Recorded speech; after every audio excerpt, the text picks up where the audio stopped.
Hi everyone, thank you so much for tuning into my channel. Today I'm sharing yet another biryani recipe in an instant pot. We're making Hyderabadi style beef or veal biryani, and it is so fast, so quick and easy. It has become a go-to in my house because of how less effort it requires, yet it's so super delicious.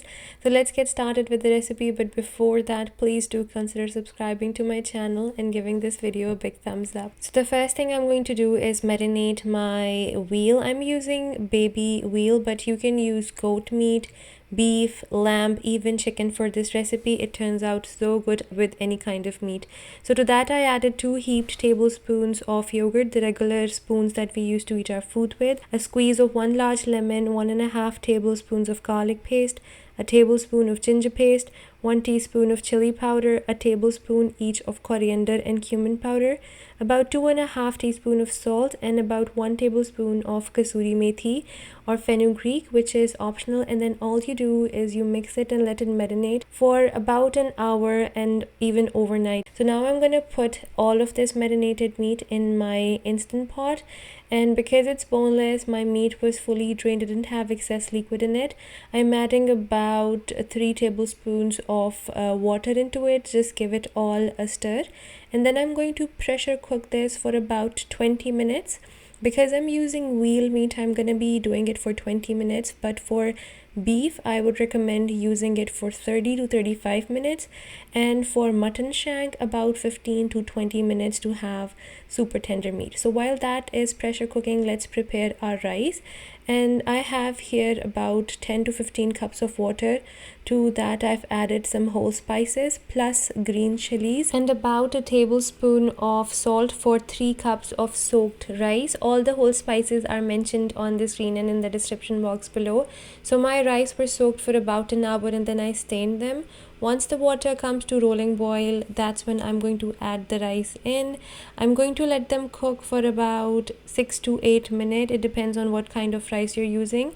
I'm using long grain basmati rice, and you want to cook them about 80% done. You can also cook your rice in the instant pot as well, which I shared in one of my biryani videos. I'm going to link that for you guys here. It's a super fail-proof way of making your rice in an instant pot. So while the rice were cooking, our pressure is also done.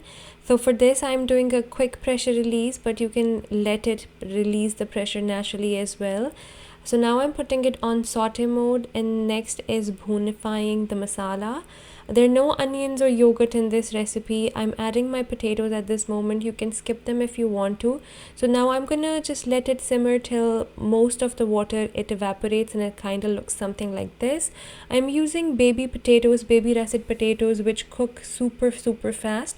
That's why I have added them here.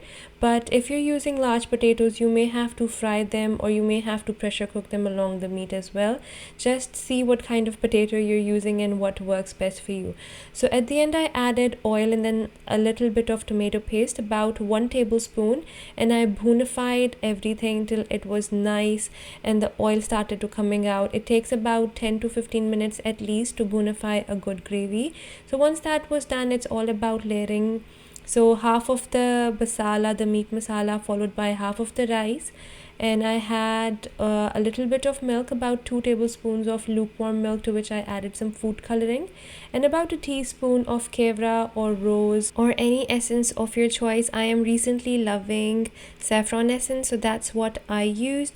Then I'm adding in some fresh chopped coriander. This is the coriander that I had previously frozen, followed by some fried onions, and then again you're going to layer it up similarly. And at the end I'm also going to add a little bit of clarified ghee or butter. So once the biryani is all layered, I just close my instant pot. I put it on sealing and I let it sit for at least 10 minutes. If the rice and the meat were hot enough, it's gonna steam and cook through on its own. But if it's not, you can add a little bit of water or a little bit of milk and put it on keep warm, so that the steam that is produced, that can get absorbed by the rice and cook it completely. So that was all for today's video. I hope you guys liked this. I hope you guys give it a try. If you do, please do share it with me on my Instagram page, which is by the same name, the homemaker baker _ Falafalik. Until next time, the homemaker baker over and out.